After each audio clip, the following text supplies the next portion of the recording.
Okay, good morning and welcome to our webinar, Estimating and Bidding. This is the part 2 of a 2-part series with Ed Duarte. This one is on best practices. And if you missed, Ed, you're controlling the screen there. If you missed the webinar on Tuesday, that was part 1. It is recorded and it is on our website at norcalptac.org. Click on the resources tab, go to past webinars. It will be, if you haven't seen that one, you're watching them out of order, it'll still make sense to you. So I suggest that. And we're going to go over some of our upcoming webinar events as well later. But let's jump into things here. My name is James Forrest. I am the program coordinator for Norcal PTAC. I'll talk about what PTAC is in a second. We're very lucky to have Edward Duarte here. He's the construction and public works specialist, and he's quite an expert in his field. So I really mean it. We're lucky to have him here. I'm going to jump into the presentation in just a moment, but if you've been on these webinars before, you know that I like to talk a little bit about PTAC, who are the hosts of this webinar. So we are Norcal PTAC. It's the Northern California Procurement Technical Assistance Center. We are hosted by the Humboldt State University Sponsored Programs Foundation. You can see that red star up there. That's where we're located. We're funded by the Defense Logistics Agency, that's the federal government, as well as state funds mostly, and then some local funds. And all this means that we get to provide our services to our clients absolutely free. And we're able to help our clients win quite a lot of money, at least those who are able to get the foot in the door with contracting. It's a lot of work, but in 2020 alone, our clients won more than $314 million in contracts. And that's just about double of what we did in 2019. So we're really proud of our clients. And if you're in our service area in one of these 15 counties here, we would like to invite you to be one of our clients. So earlier I saw in the chats, some folks are coming in from Georgia and Sacramento. That's great. You guys could always join our webinars, use our resources, but you probably have a PTAC in your area that you can sign up for. So if you see that link down there, aptac-us, you can find your local PTAC to sign up there. We do go off geography. So if you're in our service area, that first link there, norcalptac.org, click on the red Apply Now button. That's how you get started. And why would you apply for PTAC? Well, we offer these core services to our clients. The main bread and butter of it is one-on-one counseling. So procurement specialists like Ed are assigned to clients once they're accepted in our system. And then they can help coach you through the process of doing marketplace research, getting your certifications, both federal, local, state government for utilities, you name it, bid compliance, estimating, for instance, in this case. There's a lot of things that they can help you with. They can also set up, the second thing here is a custom bid matching profile. And what this is a system that we pay for and then we offer to our clients for free. Basically, it aggregates all of the bids that it can access, again, across all different kinds of government, brings them together, the ones that are relevant to the keywords that you establish with your procurement specialist, then it puts them right in your inbox. It's pretty neat for staying on top of the opportunities and getting your bids out on time. And of course, the third thing is not just for our clients, but for everybody. As you know today, we offer resources and trainings. So we're always putting on webinars. These are free to join for anyone, everywhere. So we invite you to stay updated on our webpage. Again, norcalptac.org. That is our website. So let's go ahead and just jump into the main presentation here. Again, this is Ed Duarte, our construction and public works specialist, who has a very unique set of qualifications for giving this presentation today. So thanks, Ed, for all your research and work, and take it away. Thank you, James. Good morning, everybody. Today, we're going to be talking about estimating and bidding part 2, best practices. Go to the next slide, James. And of course, we always have to have a standard disclosure. Some of these early slides here this morning I showed them on Tuesday morning on part 1, but I'm repeating them for sake of emphasis because my goal in doing these workshops is to acquaint the construction contractors, prime and sub, as to the protocol and industry practices that the bidding and estimating and bidding and actual bid proposal format follows. It's a very set and defined process in California for public works. And that is because it's the law. It's governed by the California Public Contract Code. And they have a set of rules, a couple of them being that any construction project in excess of $25,000 must be put out on the street for public bid. It has to be advertised. It has a set of conditions that go with it.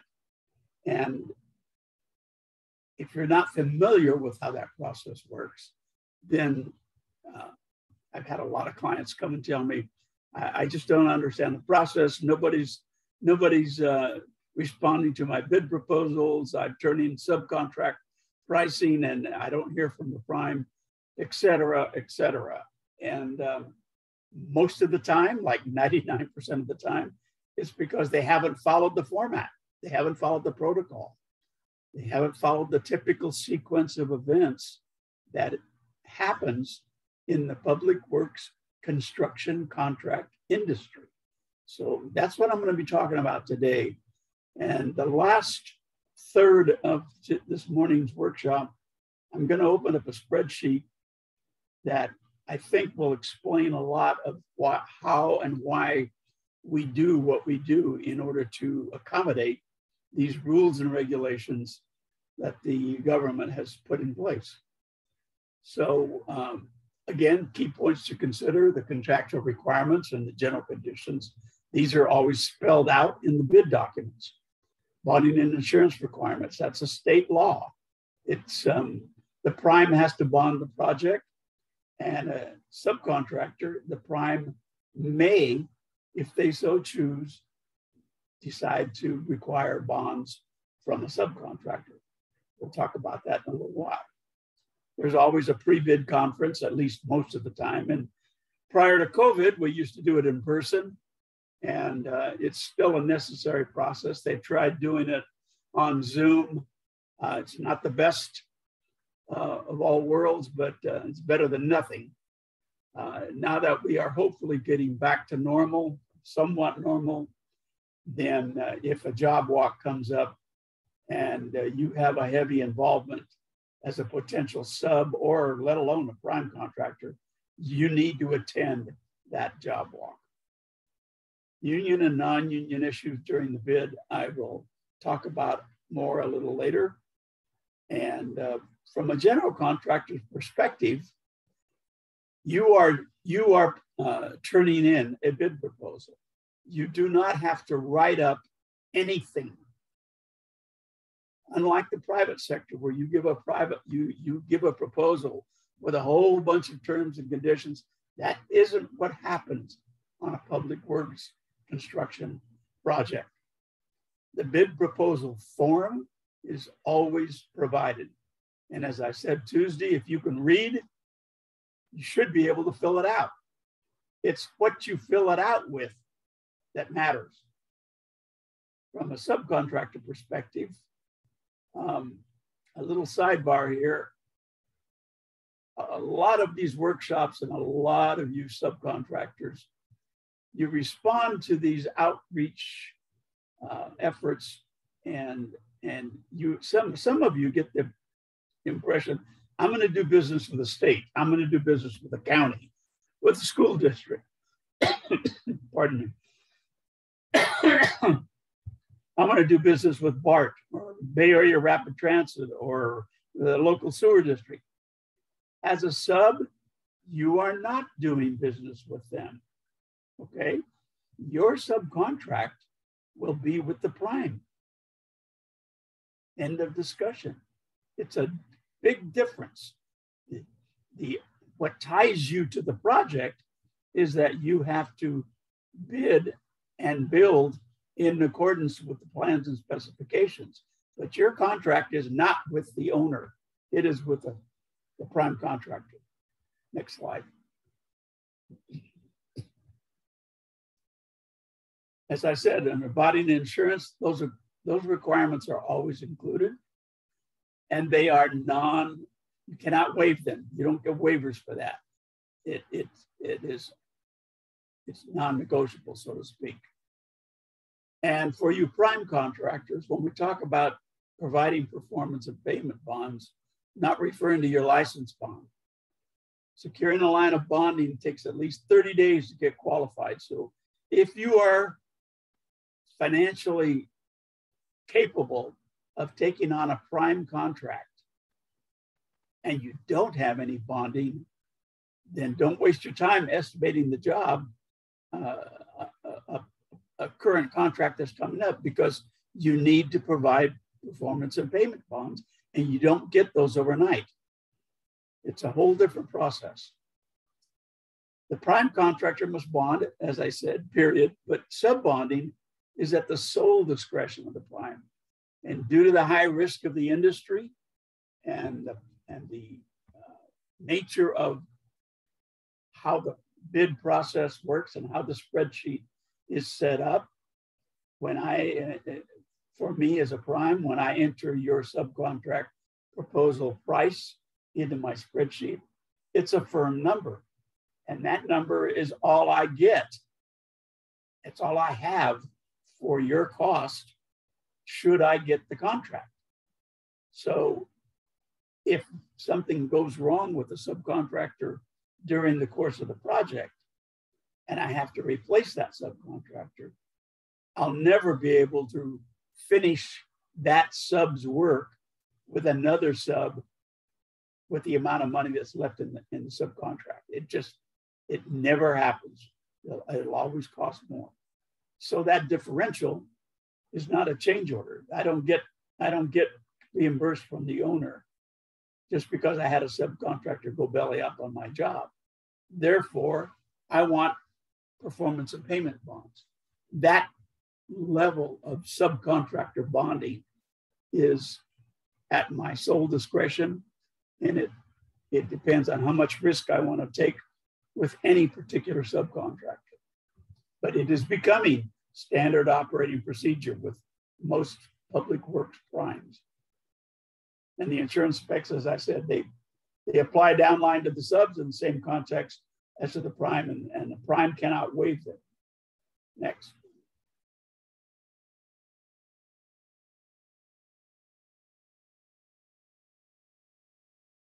Next slide, James. Union and non-union issues. Well, why do I bring this up? Because theoretically, for a public works project, there's nothing written in the rules at the state level, at the legislative level, or in the public contract code that says anyone has to be union to build these projects. But it just so happens that the majority of large general contractors that who routinely and regularly bid and build public works in California, the majority of them are union. So how does that affect you subcontractors? Well, it affects you absolutely, because if a prime bids a job and uses a non-union subcontractor, they can't give them a subcontract if their master agreement with their particular trades prohibits it. So if the prime is signatory to carpenters and laborers and cement finishers, they won't be able to use a non-union concrete contractor, because that would be in violation of their contract agreement with the trade union. So what that means simply is that they won't give you a contract unless you agree to become union. And there lies the difference, where you as a subcontractor need to make that decision.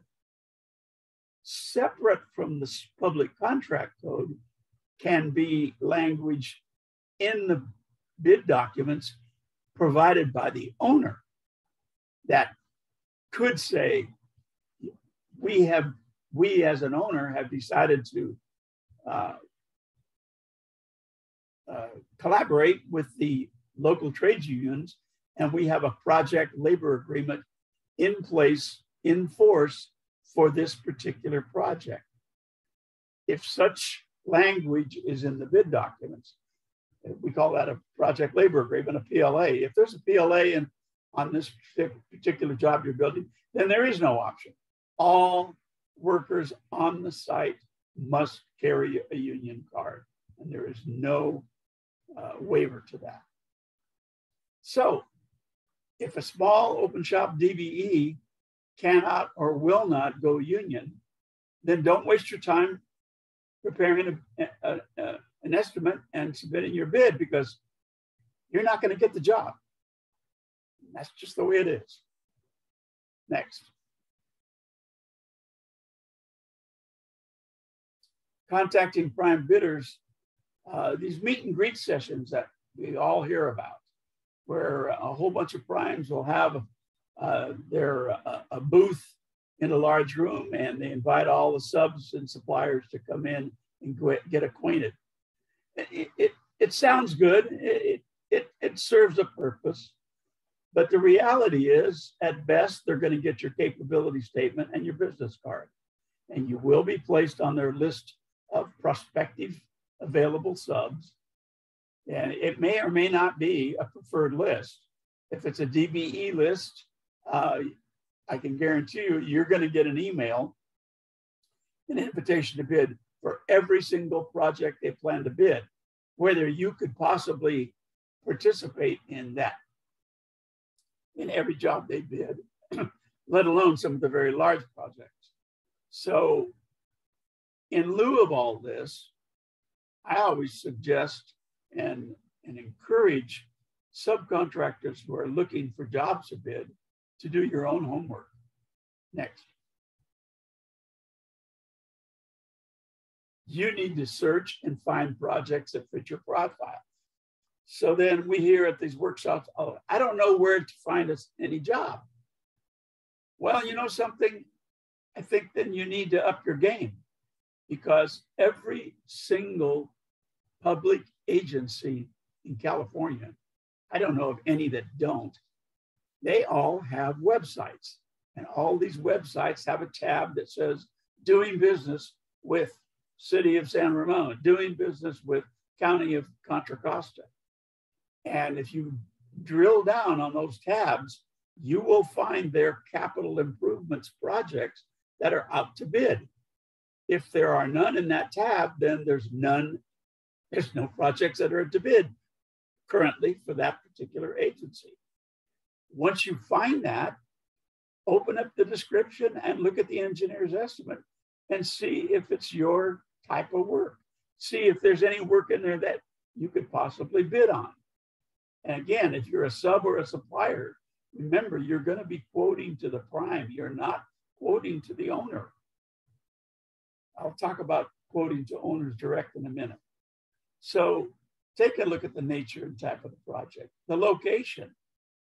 I mean, if you're bidding Caltrans work, are you currently, do you have statewide capability? If not, then you want to do in the particular district. District 4 is the Bay Area. And District 5 is over by Stockton. So those, or District 10 is over by Stockton. So those locations, as pertains to your capability and geographic range, you need to make that decision. How big a project is it? If you're a concrete contract subcontractor and the estimate for this whatever project, let's say it's the Chabot College, and it's for a brand new performing arts center, and the concrete work on this project is the estimate is 27 million. Well, you know what? That by default, that tells me the concrete work on that job is going to be large. And if you've never done a concrete project larger than $50,000, you're probably wasting your time even looking at the job. So you want to pick the project that relates to your capacity. You want to look at the contract time allowed. Is it a fast track job? Is there sufficient time? And you want to set up a bid calendar that do the searches for the types of agencies you want to work for. Find the projects that look interesting to you, and then transfer those bid dates into your own bid calendar. That way, you're always working on something that's coming due, and you're not having to do these last minute putting estimates together. Next. Job site overhead. General conditions in the specification, they define supervision and other project management requirements, such as a project engineer or a safety officer. The cost of temporary fencing, a job trailer, toilets, drinking water, erosion control, permits, inspections, vehicles and fuel, it can be substantial. As a prime contractor, general conditions, i.e. job site overhead, it usually runs in the neighborhood of 6 to 10% of the cost of the bid. It's a real and valid job site cost, and it is not overhead. It is not part of your markup. It is a project cost, and it needs to be treated as a per project cost, and it varies from project to project. Safety programs cost money, and they will be mandatory. Safety is huge on all public works projects, and now with COVID, that involves even more cost in maintaining a safe and working environment. Next. I spent a lot of time on Tuesday explaining the importance of every contractor, sub and prime alike, of their knowing what is the true cost of their labor, what is their total cost. And in the case of public works construction in California, it's not hard to figure out. In fact, it's absolute. You can figure it to the nearest penny because it's all mandated. I'm not going to go into it again, but for those of you who attended Tuesday, that breakdown of the hourly costs that include the payroll costs, the insurance, the workers' comp, the liability, and the fringe benefits that are mandated by the state of California for every single public works contract. It's called prevailing wages and benefits. Those are all absolute numbers. So you can absolutely determine exactly what the cost of your hourly cost is. Now, determining the cost of your labor on a particular project, that comes back to your skill level and your knowledge of the productivity rates that your people can put out. So knowing the true cost of labor and knowing what your labor cost is going to be on a particular project is a two-part process. Always consider the proposed schedule because, again, in DIR, Department of Industrial Relations, if your work is going to take place next year on a job that you're bidding right now, then you need to be aware that your people are going to get a raise. If you happen to be a union contractor, that's going to be absolutely the case. If you're a non-union contractor, you're still going to have to pay the same union scale. So you want to be aware of that and make sure that you are current with whatever the hourly rates and the benefit costs are on any particular trade. With California labor regulations and union contracts, most often a partial day's work warrants a full day's pay. Show up, there's minimum time. I know with electricians and carpenters, if you work 5 minutes past noon, you get 8 hours. So remember how that's going to affect your job cost.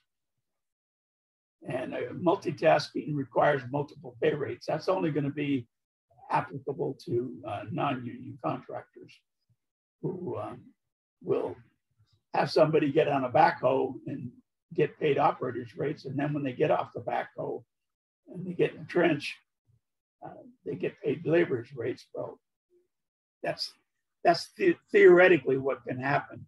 The trouble is that DIR sends a lot of auditors out to check on these projects. And if they find a worker is doing separate tasks that requires separate pay rates, and then they're going to insist that shows up on the certified payroll. Next.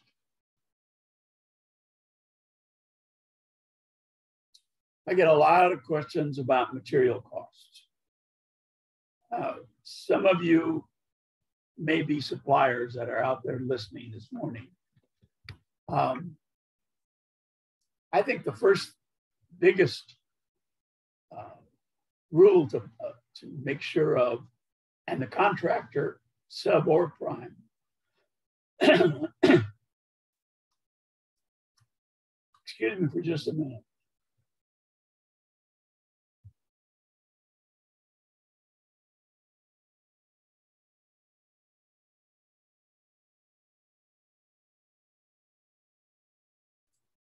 Take this opportunity to remind folks that if they have any questions, you can enter it into the Q&A tab there. And Ed will have at least one, if not two, I believe, Q&A portions of this webinar when he'll answer your questions out loud.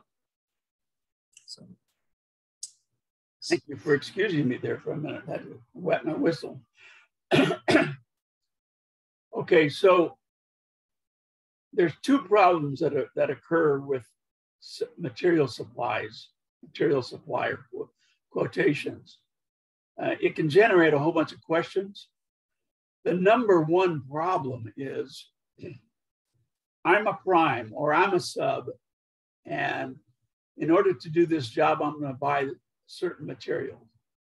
So my first question should be to the supplier, is this material, does it meet specifications?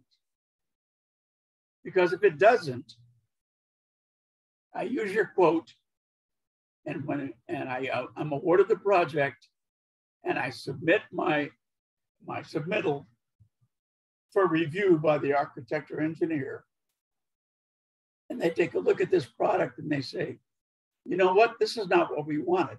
We told you what we wanted in the specifications. You're proposing this as an or equal, and we don't think it's an or equal. Therefore, it's rejected. Well, it's too late for me because I used that number, that material quote price, in my spreadsheet. So if the approved material that the architect or engineer wants costs the same, no problem. If it costs less, I pick up some money. If it costs more, I'm SOL. Okay, you don't get change orders for rejected materials and then having to provide approved materials that cost more. None of us get a change order for an increase in material costs. Never. So let that sink in, because I get that question on every single workshop, and I've been teaching these for 25 years. Always include the sales tax and the freight to the job site. Owners don't pay the sales tax. We as contractors pay it when we buy it. So if it takes freight to get there, tell your supplier they should be giving you an approximate cost of what it's going to, or giving you a specific freight, or better yet, have them quote it, tax and freight included. It makes it much easier to enter on your spreadsheet. Be sure to account for any unloading expenses. You don't unload rebar by hand. You need a crane. Now, for you rebar subcontractors, a typical exclusion with your proposal would be general contractor to provide unloading equipment, and everybody's fine.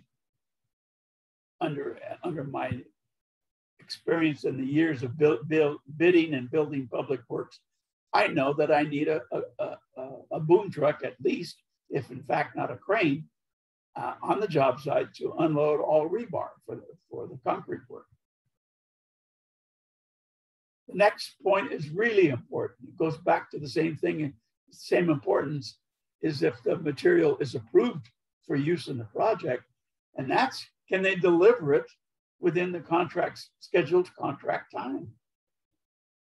You'd be amazed at how many projects get in trouble, in an argument between the prime, the sub, and the owner over delays that are caused by suppliers, because there are too many owners out there that simply say, hey, you signed a contract and the completion date is here, and I'm sorry that the generator is not going to come until 5 days before the end of the contract. You're going to be in liquidated damages, and we're going to assess them because you're late. So if I haven't documented that delay and or figured out a way to hold the supplier liable for any delays, guess who's going to eat those liquidated damages? It's going to be the prime and the sub who's involved in that particular piece of equipment. I should have put this one in red, bold, underline, because that is a big deal. So I use the example here of about, I'm going to say about 4 months ago. Our company was bidding a project for a local water district, and it had a very tight time schedule and $5,000 a day liquidated damages. And we took a look at the schedule, and we got our quote from the material supplier, equipment supplier, who was going to supply the main piece of equipment we were going to be installing. And the factory rep said, I'm sorry, but due to COVID and other issues, we can't guarantee the contract time. In fact, we know that we're going to be at least 6 weeks past the deadline. So we immediately called the owner and said, and relayed that information. They said, well, we can't change the specs. We can't change the bid documents. We can't change the completion date. So you're going to have to figure out how to deal with it.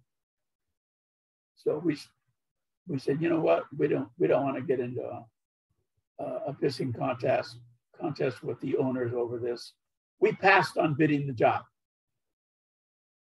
In another instant, we might have just simply put the amount of the liquidated damages for the estimated days we think we were going to finish late.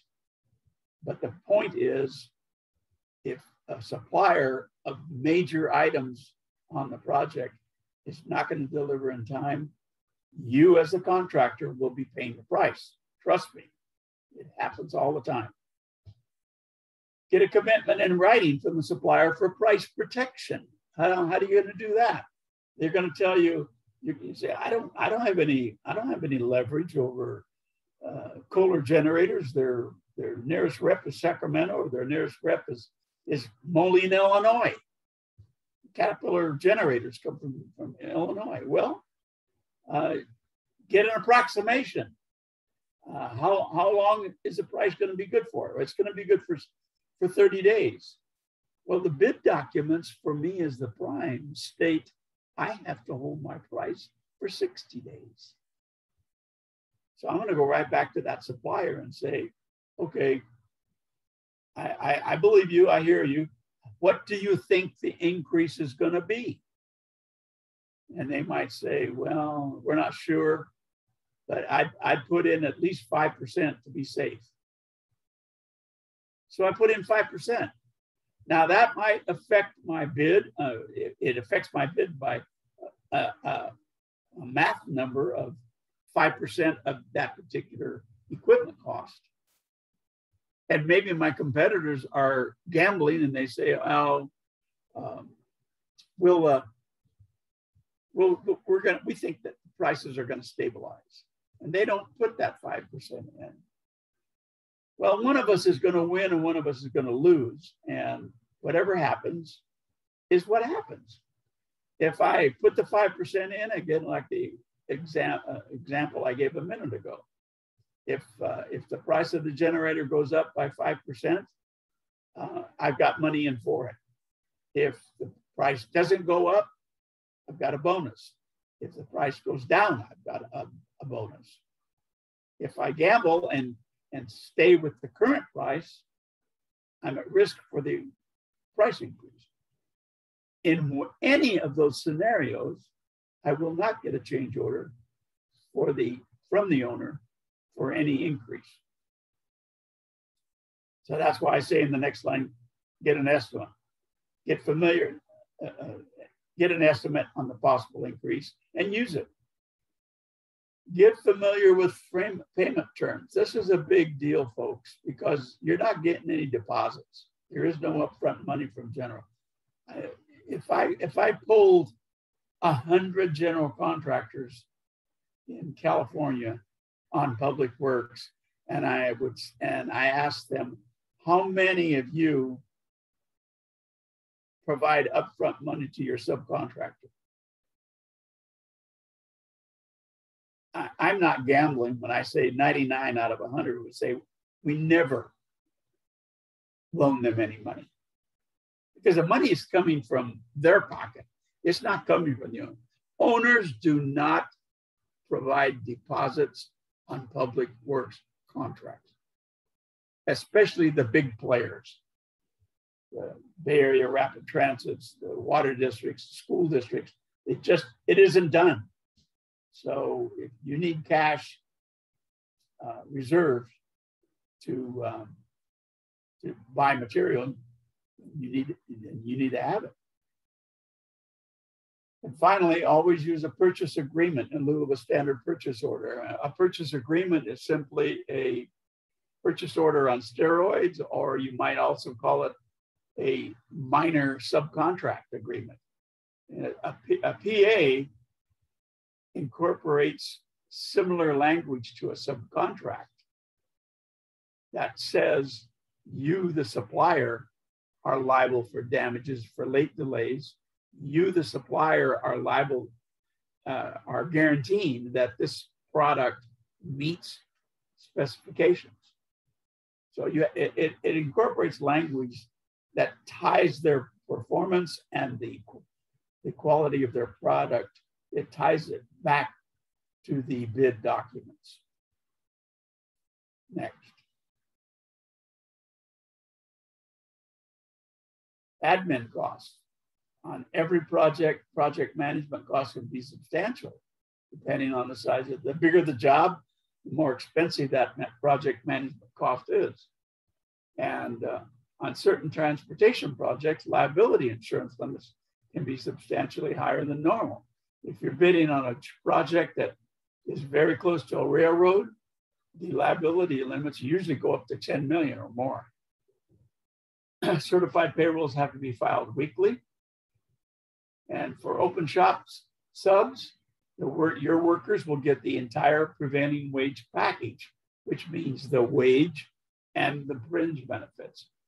And you will be paying that to your worker as 1 hourly rate if you don't have any legally approved benefit plans. Next.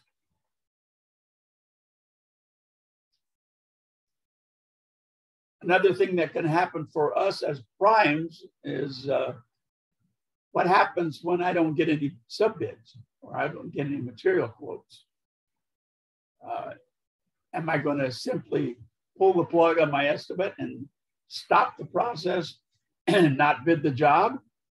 Or I've got tens, maybe 30, 40 hours invested in preparing my estimate. And on bid day, I don't get a bid for the masonry work. Happens a lot. after the recession of 2008, we lost a lot of good subcontractors in the business. And I can tell you that all of us general contractors are always looking for good qualified subcontractors. So the opportunities are out there, but we don't always get that coverage. So what happens if I don't get the price? Then I learn to approximate. For generals, it's a matter of experience. How much experience do you have in taking off the masonry work or the concrete work or even the electrical work? I can't explain that in enough detail in a simple little workshop like today, but it is something that primes have to deal with because it happens more often than we care about. It happens a lot. So what I do is if I didn't get a masonry price for that particular building, I do the math and I look at the square footage of the walls and I come up with a square footage number. I know already that 8/8-16 standard masonry, concrete masonry blocks with fully grouted with rebar, it runs between $25 and $30 a square foot, probably a little more now. And I multiply that times the square footage, and at least I've got a plug, what we call a plug number. And I hope for the best.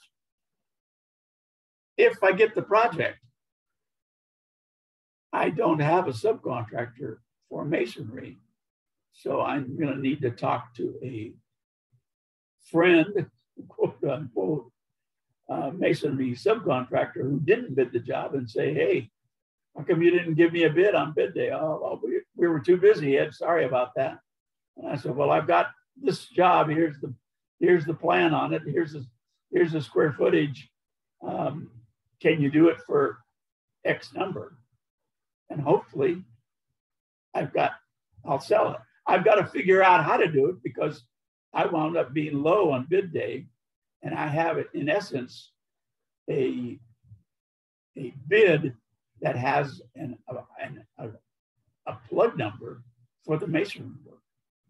So that's how you handle that type of a scenario. It's not one that you want to find yourself in very often because it can prove a little risky. Next. So to recap, going to start your estimate early. If you're a sub, contact bidding primes with your scope letter. I've talked about scope letters many times. I've done separate workshops on that. How you structure your scope letter is very, very important. Contact your suppliers and confirm coverage. Double check quantities and labor rates. Examine your spreadsheet for errors. Finalize your number. If you're a sub, send in your price scope letter. As you finalize your number as a prime, you're going to be doing that right up until 10 minutes before the bid is due. And some of you who don't know how the process works are immediately going to ask me, how can you be bidding or working on your estimate at 10 minutes to 2 when the bids are due at 2 o'clock? Well, that's the way it's been done for 75 years, folks. We have bid runners that are sitting down at City Hall in the lobby with all the bid documents, a clipboard, a cell phone, and they're on the phone with us in the office, and we're putting together the final numbers, and they're writing them down. They stick all the documents into the bid, into the envelope, and lick the envelope and throw it on the desk of the city clerk who's receiving the bids, and they turn it in at 5 minutes till or 3 minutes till. We've turned in bids 1 minute before the deadline. So even submitting a prime bid physically in person is a logistical exercise. I know some of you are going to say, Yeah, Ed, but you're old fashioned. You know, everybody now turns in bids with by email. No, that's not the case at all. There are dozens and dozens of public agencies that they're not there yet. And it's an iffy process at best. Caltrans is moving towards that. But if you're a prime and you're bidding on a job, say under $10 million to a water district, school district, a city or county, you will be turning your bid in person. So you need a bid runner that's going to be there to deliver it, because it's your pricing never is complete until about 15 to 10 minutes before the hour. Remember that 50% estimating is 50% math and it's 50% acquired skill. The more bids you put together, the better you get at it. I'm going to stop here and ask for questions, and then we're going to open up a spreadsheet. I said on Tuesday that I would do 2 spreadsheets. On Tuesday, I took a look at the unit price format, which is for your typical road jobs and heavy civil. And this morning, I'm going to show you a spreadsheet that has a little simpler format for turning in the number, but it's a lot more complicated because it's set up to cover all of the potential costs in a lump sum bid. So, questions? Folks, as I mentioned, you can enter questions in the Q&A. We do not have any questions yet, but that doesn't mean we won't get them. Maybe do you want to go through the Excel spreadsheet first, Ed, to give them some time to aggregate some questions? Ed? Yes. Okay. All right, I will switch over to that. Give me a moment here.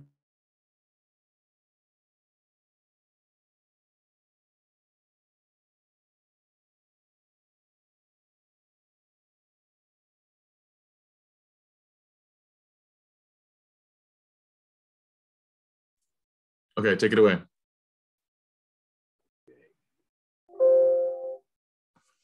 Oops. Yours?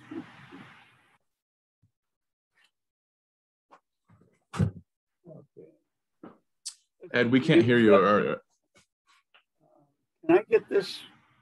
On my screen, it's showing a smaller version.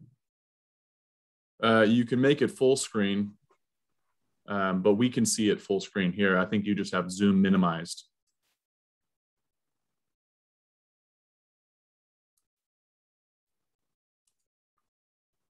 If you, has it been? There we go. Small, there we go.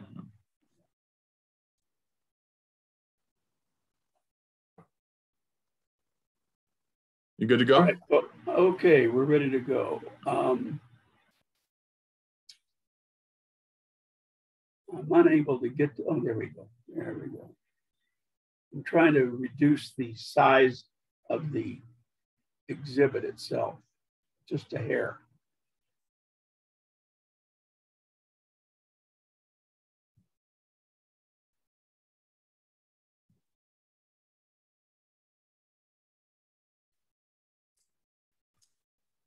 Do you need to change the size, or can you keep going? That's okay. We can work with this. Okay. This screen that I'm showing you folks is a typical spreadsheet, Excel spreadsheet for a lump sum bid for a prime contractor. And I'm going to use this to show first you prime contractors a potential setup that you could use, bearing in mind that the best feature about Excel is that you can customize the spreadsheet template to match exactly how you like to bid your work. But Here's the one that we've developed over the years that works for us. So the categories on the left is the task description. On the second column is column C is the task unit. WK is a week, MO is a month, LS is lump sum. Each CHR is crew hour. So that's that. The next column is column D is the unit cost, and that will be a manual entry. Column E is the takeoff quantity. That's where you have done your material takeoff so that you can determine what it is you want, how many units you want to utilize in the spreadsheet to determine your costs. And then the roll-ups or roll-outs, if you will, are F, G, and H as the labor, materials and equipment, or a subcontract. And then the final column, I, is the extension, which totalizes that particular line. So with general conditions, which is under Division 1 in the CSI master format, which is what every agency uses this type of a definition of the work in sequence on their spec book. This is what they follow. So under Division 1, we have what we call the general conditions. These are the expenses that myself, as a prime, that I'm going to incur if I get the job. So I need to put these costs in. And as I said on Tuesday, column B, the tasks, are all the to-do tasks. They're all the things I have to do in order to build this project. So under supervision, I have the superintendent, I have the truck, I have the superintendent's gasoline, and the examples of that are he's paid by the week, the truck is paid by the month, or costed by the month, and the gasoline is purchased per week. Every week, at that particular, for example, we estimate that the superintendent would be spending $175 on their gas card. The truck is costing the company $300 a month, and the superintendent is costing me, not necessarily being paid, but they're costing me $2,000 a week. So up in the column J in the upper hand, we made a note to ourselves that there's 300 calendar days are allotted for the job, plus 60 days for plant maintenance. So for our bid basis, we're going to use 40 weeks, and which is 9.5 months. So my quantity for the supervision, he's got the specs say I need to provide a qualified superintendent 5 days a week.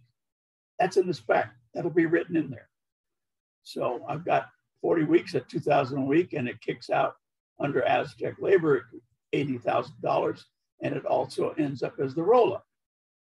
For the pickup truck, $300 a month. We're going to be out there 10 months, 9.5.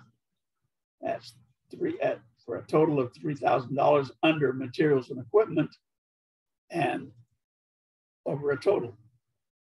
And then my travel expense, ditto, same process.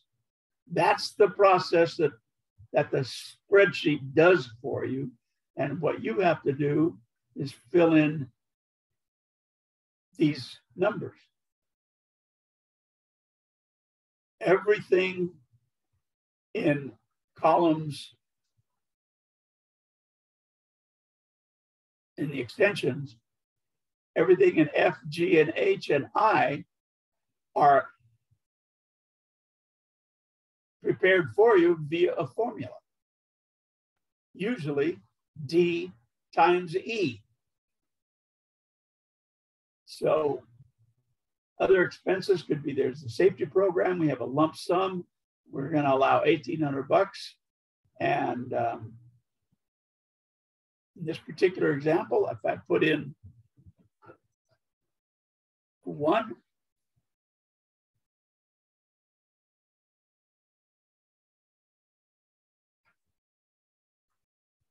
for some reason it's not letting me enter, but that's okay. Yeah, it's a read-only sheet right now. Okay, yeah. So I would put in a 1 because it's a lump sum, and I would put 1,800, and that would kick out under either a subcontract or materials, and I would have 1,800 over here in that end column. So a temporary facilities. What do I mean by that? Well, that's a typical package. That would be your trailer, your chemical toilet with a wash station, and probably a walk-in box. And it's going to be out there for 10 months. So there's $1,750 for that. If you're doing a job for East Bay Mud, they want a trailer for their project engineer / inspector. So that's another $200 a month. And you would put in that 10 months, and that would kick that over. There's the definition of the rest of the types of expenses that you could have conceivably as depending on the project. Temporary facilities, temporary cell phone service, temporary power and hookup, drinking water, small tools and consumables, job site equipment. Maybe you want a little small backhoe out there for 5 or 6 months. We're going to put something out there for 8 months at $1,000 a month cost. So I've got $8,000 in there for that. Dumpsters. Never underestimate the cost of dumpsters. They usually cost around, the big 40-yard ones are $500 to $750 per pickup. So this one project was all new construction, so we didn't think we'd have a lot of construction waste that would be hauling away. And so we have $200 a week for that. It's $5,000 in dumpster costs. Cleanup, punch list, all those types of items can cost money. A SWIFI program, a health and safety plan. Here's where you would put in liquidated damages if you think that you're going to finish late. So in this job, we had none planned. All of this is job site overhead, and there is never, at least I've never seen one, there's never a bid item in the bid proposal form to cover this cost. So we have to make sure it's accounted for. All of these costs will be incurred during the life of the project. And we haven't built a thing. So that's why I call it general conditions or job site overhead. And by the way, you can do it if you wish, but I never would include cost of supervision as part of my markup. That's just not, it's not realistic. And that's not how the professionals do it. From that point forward, down to the end of the spreadsheet, we go into the individual categories of work. Section 3133 is site work and utilities. This is an example of how detailed you can get. Erosion control, we've got site work engineers, site grading, and this is obviously, we're planning on doing the work ourselves. There's all of these different tasks. The more specific you are with your tasks, the more accurate your bid is going to be. When it comes to the materials and equipment, you should be within 5% or less in accuracy because it's mathematics. The estimates are going to come in your labor. So here, for example, form a concrete base and pour a concrete base. And I put together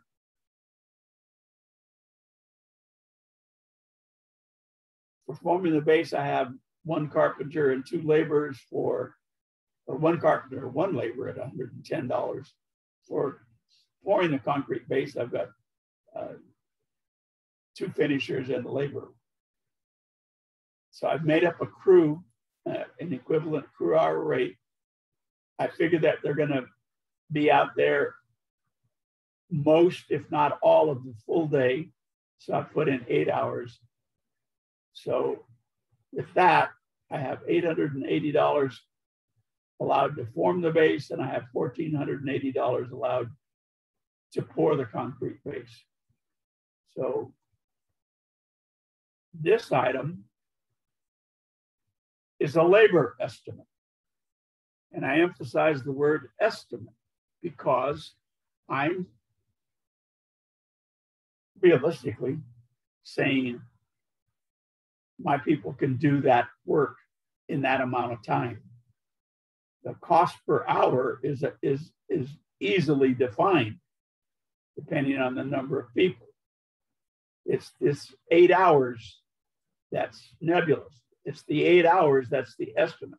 And that concept is what holds true for every one of us who perform any kind of work in-house.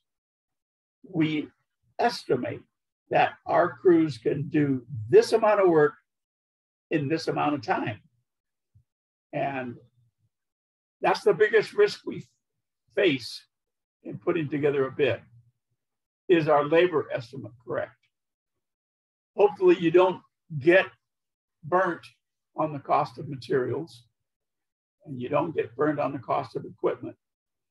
You should be able to forecast that pretty accurately as you're putting your bid together. When it comes to estimating the cost of the labor, that is a function of your skill and what kind of data you have on the productivity of your people.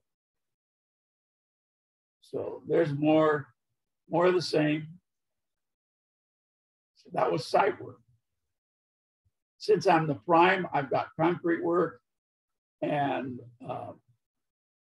I had myself during the process of putting the bid together, building the spreadsheet, I have all this set up, ready to go. Okay, what have I done? I have set it up for me, our crew, to do all the work. But guess what? They leave everything at zeros because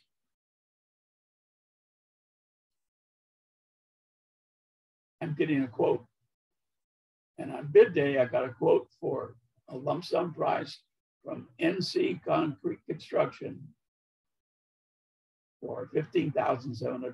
I put in a quantity of 1. They're in the subcontractor column and they're extended out.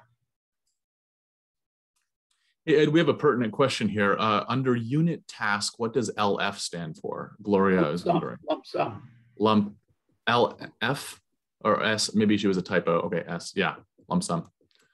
Lump sum. Right. Perfect. So on the transformer pads, looks like we're going to do all the work ourselves. But we have the rebar, which we've highlighted. The rebar, we have a 0 there because the rebar is covered on materials. The transformer pads are different than, obviously, than the building side of the foundation.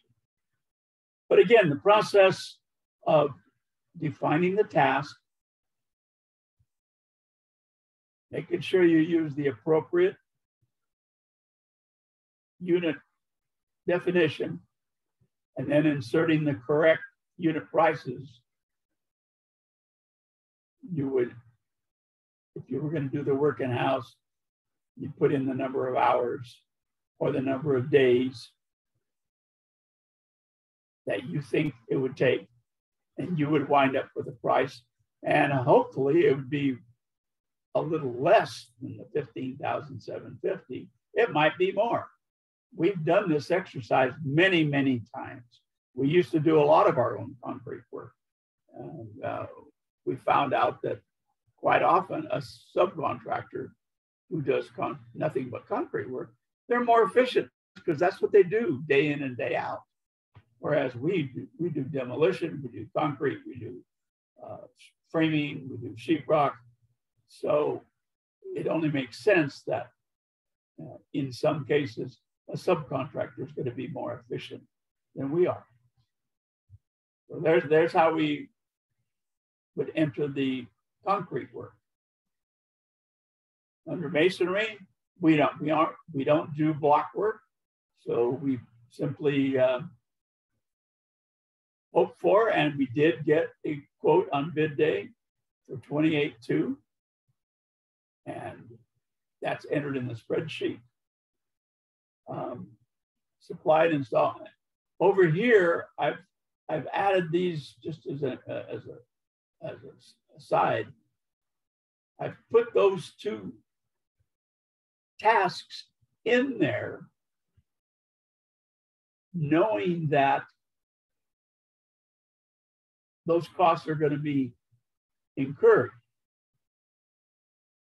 So I already have my preset price per square foot for masonry, and I have an allowance for scaffolding.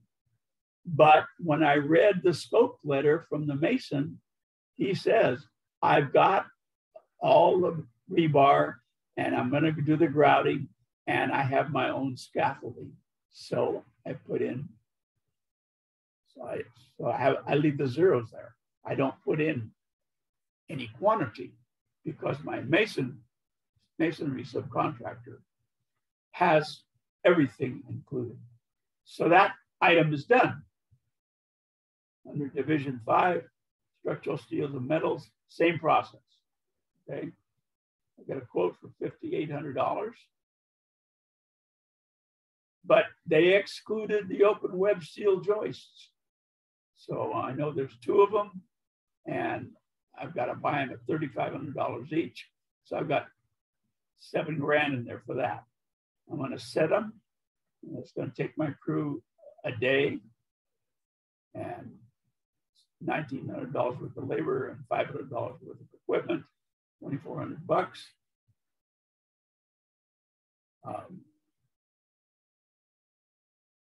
This happened to be hose racks installed. This might have been a fire station. Anyway, for whatever reason, I have it in there. Again, this is an example. But the process, as you now are seeing, it follows the same for all the categories. The important thing to note here is that as the prime contractor, I'm going through, I set up my spreadsheet to cover all costs associated with the job. And in every division, I'm either going to get a subcontract to cover it all, like I did in masonry, or I'm going to have a combination of a subcontractor, a supplier, and our forces. So rough carpentry and framing, I got a quote.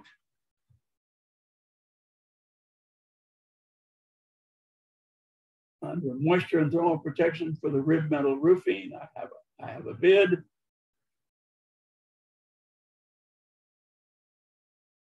For openings for doors and windows, I have a quote. But it's materials only. So this is a supplier. And on their proposal sheet, I added tax and freight. So this number is all inclusive. We had it set up on an individual basis, again, in the anticipation that we might not get a quote. And these numbers are allowances, as you can see over here in the right-hand column. But on bid day, we wound up getting a proposal for doors, windows, and hardware. And then they are FOB job site only, meaning a supply only. So we have to install them. Well, that's going to be 2 carpenters, or 2 carpenters and a laborer. Or in this particular case, we have a number that, based on experience, that if we wind up spending about $300 on opening, and there's 7 openings. So you have $2,100 in there for the labor. Another way of doing it. Finishes, these will usually be half hours and half subcontractor. I don't have a number yet for the subcontractor. I have a number for the painting. Just pretend that we have all these numbers get filled in. Specialties, skylights, access panels, fire extinguishers. Same principle. Now you get what I'm doing here. Now we come to the big boys, mechanical and plumbing. We have HVAC. We have a subcontract. We have piping and identification. We have miscellaneous valves. We have, this is a purchase from Southland Groniger. That's a supplier. Again, tax and freight has already been entered.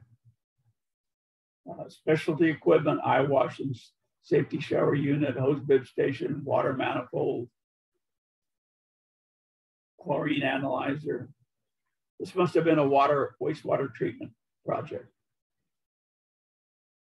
Pumps, big item for pumps.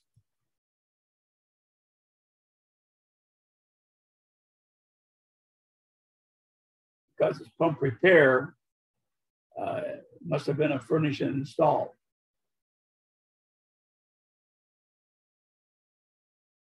Underground concrete, encased tubing. All of these tasks for divisions 21, 22, 23, these have all been entered here because these all relate to work that is covered under this specification section.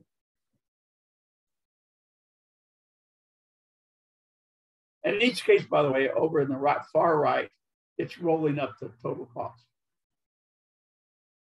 So under section 26 for electrical subcontract, we get a quote. And because of the size of this subcontract, I'm going to put a bond on it. And here's where a question comes up. A lot of people say, okay, I am bondable, but the owner, the prime contractor, wants me to pay for the bond. Well, that's fine if you told the prime contractor, my price includes the cost of a bond, or my price is without a bond, and if you want a bond, add 1.5%. In those 2 scenarios, you are covered. What cannot happen and should not happen is that if you quote it $208,000 and you are bondable and you did say add 1.5% to my contract if you want a bond, and then you get a subcontract from the prime, and they give you a contract for $208,000, and then they say we want you to pay the furnish a bond, and you send back and say, well, okay, that'll be $3,125, and they say, oh no, we that's on you. Your appropriate response then is, well, then you need to send me a subcontract for $211,000 because you notified them that your price did not include the bond, you were bondable, and your bond cost would be 1.5%. They're trying to pick up $3,100 out of your pocket. So the answer to all that is, the concept is that no contractor should have to pay for a bond. those bond costs should be included in the bid. It's not a change order, it's part of my bid price. That's an important point to remember. Description. Now we get to the roll-up. So all those columns get added up. I do a little subtotal over on the left. And I do this so that I can check the other columns. So the general conditions are 142.6. The Aztec labor is 70 grand. Materials 68,000. So my direct cost is a roll up of 281, and my subs are 547. So my total job cost, and that's cost, is 829. We're assuming that the spreadsheet's complete, okay? So at 829, now is when you add your markup. How much can I make on this job? How much do I want? Well, if you're just the concrete sub in that concrete section, you have a spreadsheet that is 1/8 the size of my spreadsheet. All you have is a little bit of general conditions, and then you have your concrete work. But in either case, you don't add your, at least I suggest that you don't add your markup until you've determined what your total cost is. So again, the definition of cost. 829, 629. If I got a check for that amount from the owner, I could pay all the bills. And of course, I wouldn't make a penny. And since we're not in this business to work for free, I want 16%. And you as a sub you could mark it up as much as 30 and 40, in some cases 50%. It is a business decision that each of you do individually. So for purposes of explanation, this markup is 16%. It's 132 grand. The subtotal is 962. And now here's the contingency. Well, I think my spreadsheet's pretty accurate. I think I've got everything covered, but this is approaching $1 million. I'm going to put a little cushion of 15 grand for what if. So I add another 15, and now I'm at 977. I'm almost done, but as a prime, I have to bond the job to the owner. And as a prime, my surety company, all surety companies, they assess the bond cost on the basis of your contract. So you add that number last. So my bonding rate is 1.15%. On my cost, it's a 9.7. My total contract with markup, and I come up with $11,240, and I add that on, and my final number is 988,609. And since I always like to work with round numbers, I turn in a bid at 988,600. And I've totaled up my total fee and contingency. If everything goes right and I don't spend any of the contingency, I'm going to walk away with $147,741. Of course, you've got to remember, as we're building out the project, building it and billing it on a 10-month basis, you know, we're not going to get a check for $147,000. We're going to get a percentage of our profit each and every month, depending on how well that month went. So hopefully, when we do the job cost recap and a critique, what's the word that they use? Debriefing. When we debrief on this with our accountants and we look at all the costs, and they say, well, Ed, looks here like you did a little better. It looks like in the books, in the accounting books, you spent $965,000. So I'm going to make a little more than 147. But if they say that when we pay all the bills and the accounting software adds up all the costs, and we spent $950,000, that means we actually only made $38,000 in the job. Not good. That is not a very good return. The bonding company won't like that either. They're going to ask you, you projected to make 16% on this job. What happened?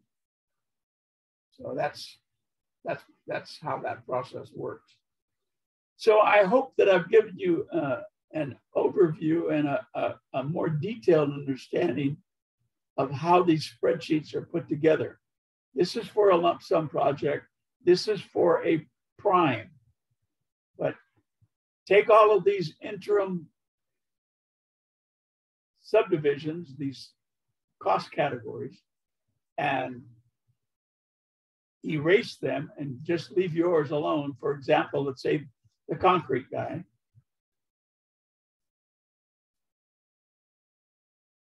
And we would go from division 1 plus division 3, and we would go all the way down to roll up. And you can put on whatever your concrete cost is, what's your markup, certainly at more than 16%, because as I said, subcontractors can make a lot more than we do, and on a percentage basis. Okay. And you have taken this spreadsheet, you've reduced it and modified it and compressed it into one that applies strictly to your operation. And the beauty of Excel is that over here under the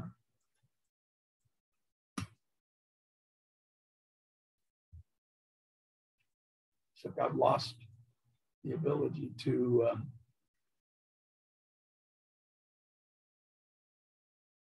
anyway, under column B, under the tasks, you simply build those tasks to suit your company operation. At this point, why don't we go to questions?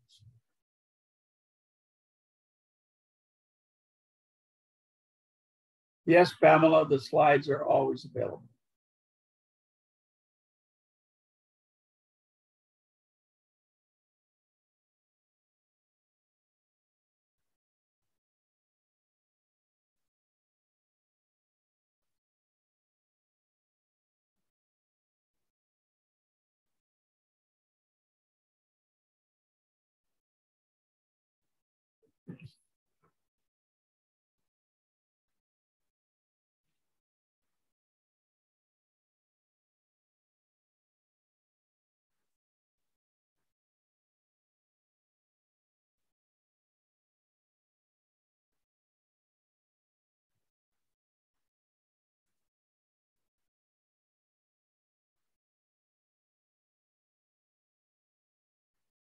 James, are you still there?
Hi, Ed, are you able to hear me?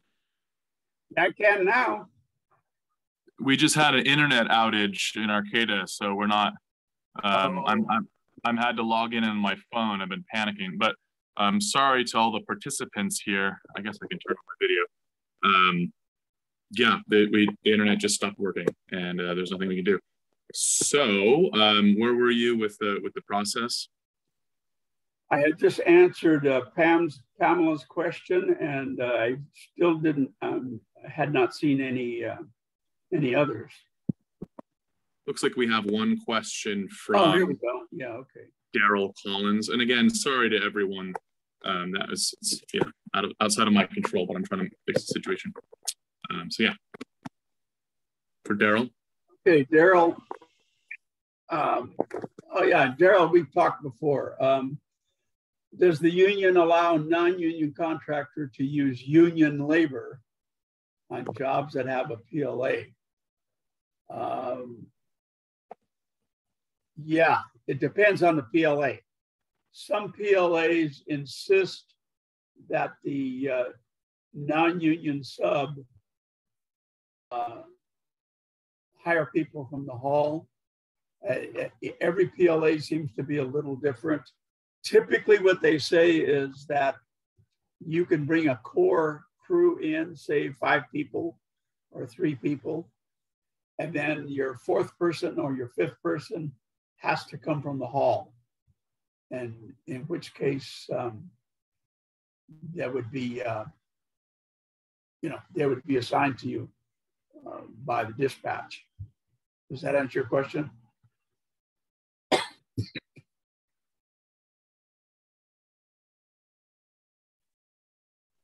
Okay, well, I don't see any other questions.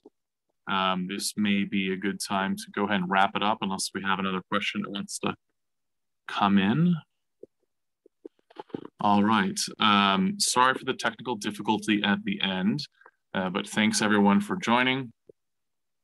You'll be redirected towards a survey for the event that we held today. If you could just let us know what you thought of Ed's presentation and if you thought it was useful. I would enter it in the chat, but I can't do that right now, but it should redirect you to that page after you leave. And don't forget that we've got upcoming events, just to check our website. at norcalptac.org, and there's the PTAC calendar there. You'll find upcoming ones. Anything else? Any last words, Ed? Otherwise, just thank you. No, like I said to all the participants, the important thing is that you have a structured approach to your preparing your bids. You don't want to be guesstimating by guess and by golly, not in public works constructions. It's too expensive and too easy to get in trouble cost-wise. So as a reminder, I'm sorry. As a reminder, I sound like a broken record, but everything you need to know about the project is in those project specifications. So whatever the bidding documents require, that's what you need to follow. And all the general rules apply to the subs just like they do to the prime. And take the time to learn about your productivity of your crews. And if you have any questions, I have a very easy email address, ed@norcalptac.org. James will put that out as always, but we're here to help, and so glad you could attend today. Thank you. And everyone will get a copy of the slides as well as the recording of this presentation, provided that it is still being recorded. And this will be sent out to everyone later today. So once again, thanks everyone, and thanks for bearing through with the technical issues, and we hope to see you at the next webinar. Bye-bye. Bye, James.